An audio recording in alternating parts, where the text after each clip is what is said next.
Messieurs, ce serait passionnant de discuter avec vous très longtemps ce soir, mais il y a des gens qui ont de la route. Et puis surtout, il y a des questions sans doute dans la salle. Donc ce que je vous demande là, juste une dernière question, c'est Didier disait à l'instant, ça existe depuis 10 ans, c'est quand même relativement récent. Et l'arrivée de l'intelligence artificielle, qu'est-ce que ça change dans la donne? Alors, elle peut être des deux côtés, l'intelligence artificielle. Elle peut être du côté de ceux qui sont dans la criminalité et de ceux qui luttent contre la criminalité. Peut-être juste un petit mot de ceux qui veulent intervenir sur ce sujet. Et on terminera doucement avec ça. Je me lance.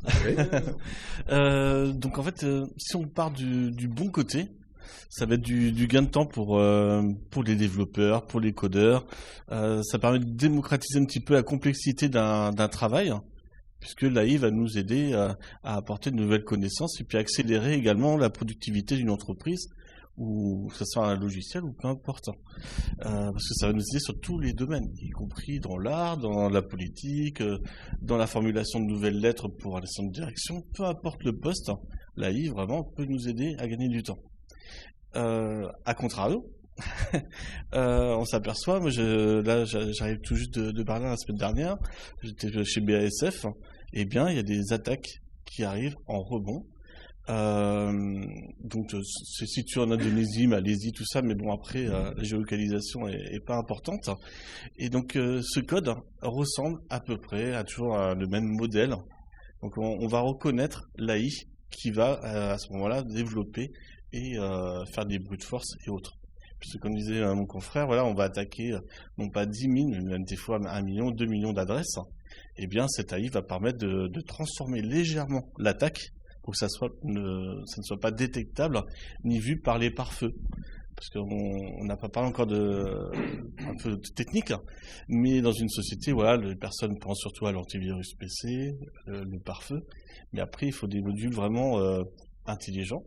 Et on arrive maintenant sur des protections qui vont être au-delà du pare-feu, qui vont analyser chaque flux de données, et l'AI va nous aider à décoder chaque information et accélérer notre sécurité. Donc oui, il y a beaucoup de choses qui peuvent nous faire peur au jour d'aujourd'hui, mais d'ailleurs, on met les moyens pour sécuriser tout ça. C'est vrai que le cybercampus, il ne faut pas hésiter à...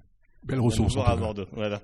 Merci Ghislain. D'autres témoignages sur l'IA Je vais compléter. La cybersécurité a toujours été une course. C'est-à-dire qu'on court derrière à coups de millions de dollars en recherche et développement, parce qu'ils sont d'une ingéniosité, d'une créativité au niveau des hackers qui est extraordinaire. Pourquoi ? Parce qu'ils n'ont que ça à faire. Et ils sont très bien financés, soit par les États, soit par les rançons qu'ils récupèrent. L'intelligence artificielle leur a permis de développer, pour certains qui sont relativement brillants, parce que, je vais faire juste une petite parenthèse, vous me compléterez, mais on ne fait pas face à des individus, là. On fait face à une société parallèle organisée.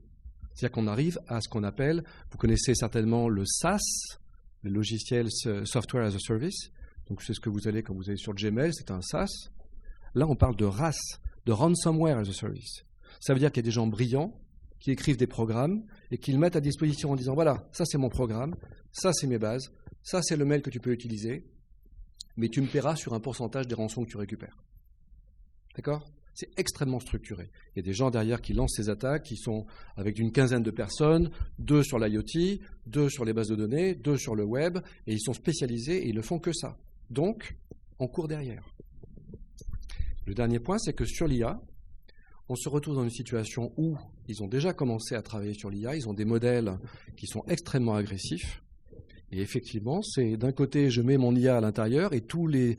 Alors, je passe l'antivirus de base parce que ce n'est pas suffisant, mais quand on utilise des logiciels de DR sur les postes de travail, il y a déjà un petit peu d'IA à l'intérieur pour étudier le comportement de la pièce qui vient d'arriver. Mais enfin, ma perception des choses, c'est qu'on est en retard. On est très en retard. Toujours en retard. Ouais, juste un point. Je parle. C'est pas de la philosophie, mais le terme est utilisé par un philosophe belge. On parle d'IA et de hackers éthiques. On parle tous d'éthique.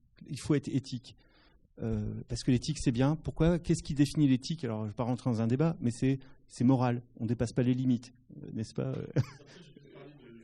Voilà, c'est ça. Voilà. Non, mais l'éthique, c'est important. Mais sauf que, et c'est ce qui a été dit à l'instant, c'est qu'en fait, on est éthique, pourquoi ? Parce qu'on va respecter des normes, comme la norme 27001 de Didier, par exemple, entre autres. Non, mais le jour où il y aura la norme de Didier Spella, je serai pas là, si tu veux. Donc, t'es lead implémenteur, donc tu la pratiques. Non, en fait, voilà, c'est qu'en fait, on a des cadres ISO 9001, etc. Enfin, on a des cadres ISO dans tous les sens, etc.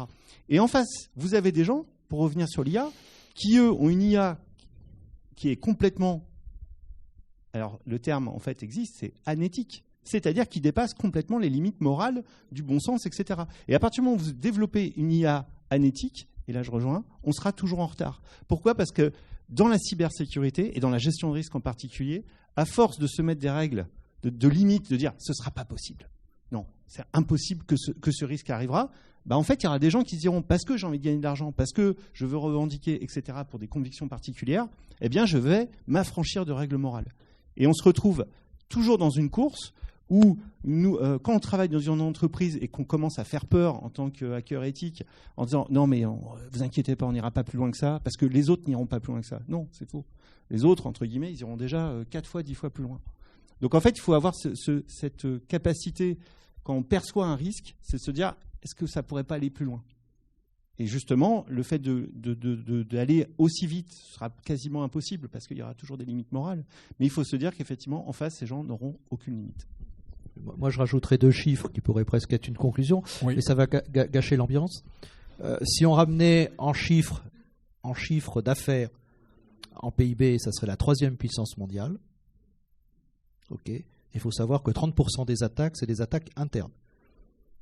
C'est ce qu'on constate en termes de police. C'est-à-dire c'est le collaborateur, c'est l'associé qui plante le système.